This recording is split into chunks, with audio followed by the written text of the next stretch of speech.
How's it going, everybody? My name is Ted Purchase, owner of Bold Lens Photography, and today I'm going to be giving you 5 reasons why you should look at getting a mirrorless camera if you're a beginning photographer. Quick disclaimer before we get too much further into this video. Just want to let you guys know this is not a video about bashing DSLRs. I still think that even though the mirrorless cameras have come a long way, that there definitely are still reasons to go with DSLRs. I just think for the vast majority of photographers, especially beginners, I think mirrorless is just starting to take over.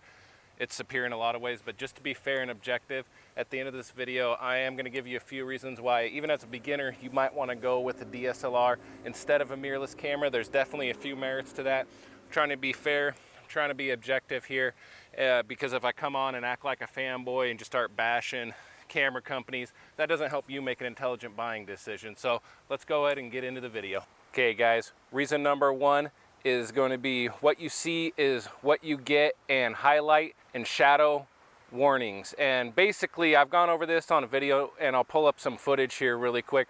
What this does is, with the mirrorless cameras, you can actually see your exposure as you adjust it, which on most DSLRs you can't. And also it's going to give you some warnings if you're going too bright or you're going too dark, and it just makes nailing exposure the easiest thing in the world instead of a guessing game like it is with DSLRs. Now, this isn't terribly exclusive to mirrorless cameras. I mean, the D850 does have it, but the Canon and Nikon, they haven't been putting this even in their live view, let alone with a mirrorless camera. You can get this in your live view, or you can get it in your viewfinder because you have an electronic viewfinder.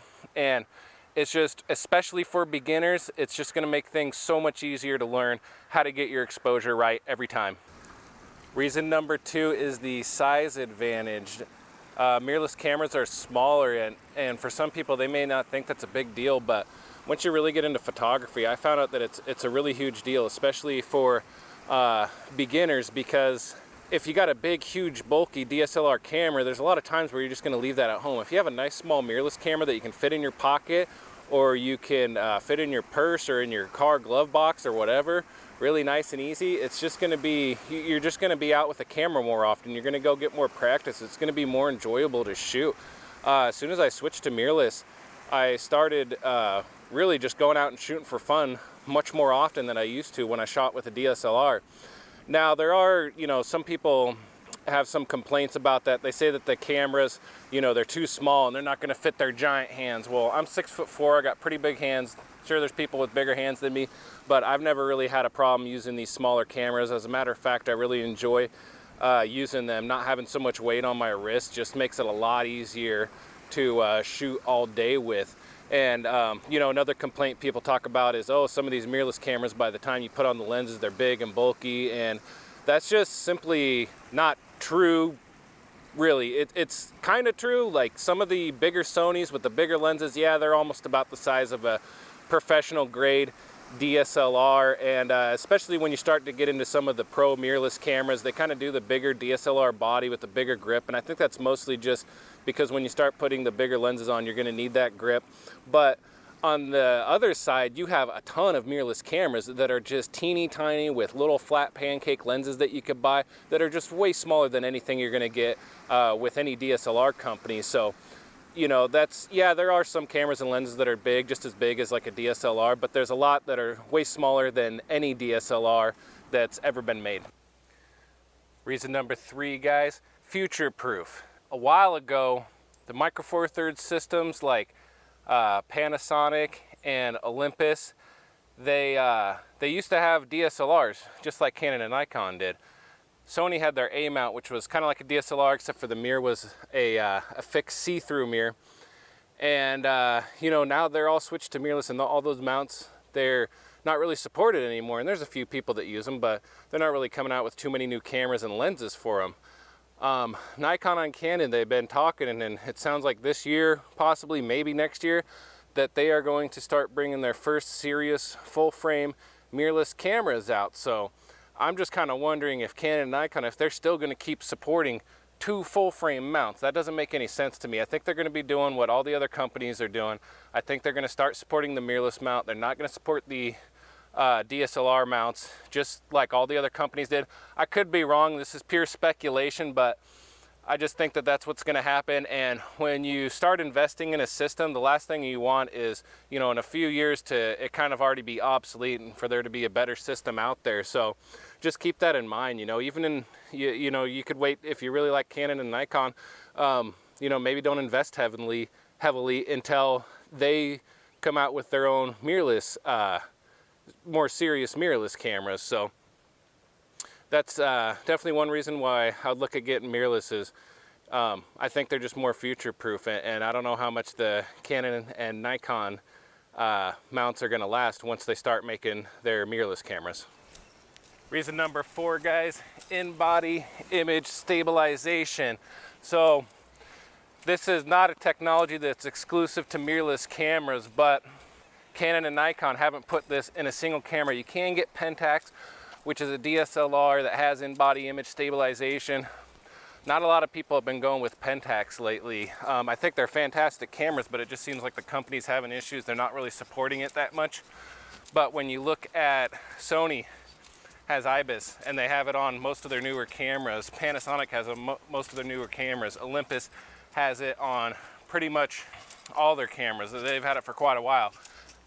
When you look at Fuji, yeah, they just came out with one, so this isn't necessarily strictly, you know, exclusive to mirrorless at all whatsoever, but just right now with the way the market is, that's what's out there. So yeah, Canon and Nikon, they could put this on their cameras. They choose not to, and one of the biggest reasons why you should get IBIS on your first camera is basically when you go out to take photos, it's just going to take the shake. It's going to take the handshake out of your photos. It's going to help you get better, sharper images, and just little things like that. When you're a brand new photographer, any little thing like that is just a huge, massive help to being able to get a good image. And it's one less thing that you have to worry about. You're trying to learn so much that the more stuff that you could factor out as going wrong, the easier it's going to be to learn how to shoot. And even for veteran photographers like myself, it's just an awesome feature to have. I absolutely love IBIS, and I don't think I'll ever buy a camera that doesn't have IBIS on it, unless it's something like a GH5S for video or whatever. But that's definitely one of the biggest reasons to look at getting a camera from the mirrorless companies that are out today. Okay guys, 5th, final reason why I recommend going with a mirrorless camera instead of a DSLR for beginners is the autofocus. Now DSLRs traditionally, they have phase detect autofocus through the viewfinder. Pretty much all of them have that. If you go through the live view with Nikons, you have contrast detect. Now basically phase detect is really fast, but it has some massive issues with being consistent. In order to get it consistent, you need to fine-tune your lenses. Sometimes you got to send them in with your Sigmas and your Tamarons. You're going to want to get a dock and fine-tune it with that. And in my experience, even having my lenses professionally fine-tuned, they were still having autofocus consistency issues. Now with a contrast detect autofocus system, you'll never have consistency issues. It's going to nail it every time because it's basically just going off of when the picture looks the sharpest. Most mirrorless cameras these days, they actually have on-sensor autofocus that uses contrast detect and phase detect autofocus combined. Most of the Sonys have it, most of the Fujis have it. On Olympus, you're gonna have to get the higher end ones, and on Panasonics, they actually have a different system called the DFD system, which is kind of behaves real similar to a hybrid contrast detect phase detect system. If you go with a Canon, you have a hybrid system with your dual pixel, which is why everybody loves dual pixel. But then when you go through your viewfinder, you lose that fantastic autofocusing system. And it's something that a lot of people don't talk about. A lot of people don't even know about it. Even people that have shot for a long time, I've talked to people that just didn't know about this stuff. And I didn't know about it when I first started out. Even when I was buying these really expensive cameras, I didn't know about it. As soon as I learned about it, that's one of the biggest reasons why I switched to mirrorless. A good mirrorless camera with hybrid autofocus, like your Sonys, like your EM1 Mark II, XT2, all that stuff, those will just nail focus, and they can track about as good, just as good, if not, most of the new ones are better than dang near any DSLR that I've ever shot with, and it's just going to nail focus every time, and you don't have to tune, you don't have to use docks or any of that. As a beginner, that's a massive headache to deal with. It's just one more thing that can go wrong when you're just trying to learn, and then your autofocusing system just isn't doing what it's supposed to do. So this is easily one of the biggest reasons to go mirrorless. When you combine this with the fact that most of them have IBIS, and with the fact that most of them have WYSIWYG and highlight and shadow warnings, it just makes your exposure, your stabilization, and your autofocus a non-issue. Those are just going to work, and you don't have to worry about them. You just worry about getting the shot and your composition and all that, and it's just going to make it so much easier to learn as a beginner when you don't have to deal with all of these headaches. So that's definitely one of the biggest reasons why I switched, and I think it's one of the biggest reasons why as a beginner you should be going with mirrorless instead of a DSLR. Okay guys, like I said, I'm going to be fair here. So there are some reasons to go with DSLRs. For one, the glass selection. You're just going to get a better selection of glass with DSLRs. Particularly, you're going to have a way better used market. You're going to have these third-party lenses. It's just going to be a lot cheaper option, and just price in general. Like if you want a good professional camera that's a mirrorless camera that has 2 card slots, you're going to want to get something like a EM1 Mark II is probably about the cheapest that you're going to get, or an XT2 or something like that. You're looking around $1,500 used. You know, for about $700 or less, you could get a D7000 series. That's going to be a high-end professional body that's going to have 2 card slots on it. And also long lenses. You know, the Fuji has a lens that goes to 400mm zoom, and that's about it for long lenses. When you go with Micro Four Thirds, they got a better selection. Most of the long zooms are kind of cheap. They haven't made a really good high quality one besides the Panasonic 100 to 400, and even that only goes to 6.3 aperture. So I'd like to see that be a little bit faster and for them to release some better long zooms, but they do have nice long primes. Olympus 300mm f4, you know, so there are options out there, especially with the Micro Four Thirds system that I use. There's a ton of fantastic lenses for it, but right now that's just a big thing, and that's one of the reasons why, you know, if you want to go with Sony, you're basically stuck with a $2,500 100 to 400 or a $1,000 70 to 300 lens, and that's about it for your long lenses for Sony. So if you're looking to do wildlife or action, DSLRs is probably going to be, you know, Canon or Nikon is going to be a good choice, or you could go with Micro Four Thirds or maybe even Fuji. They're going to cost you maybe a little bit more, depending on what kind of lenses you get. It might actually cost a little bit less if you get something like an Olympus 75 to 300, which you can get, you know, for a few $100 on eBay.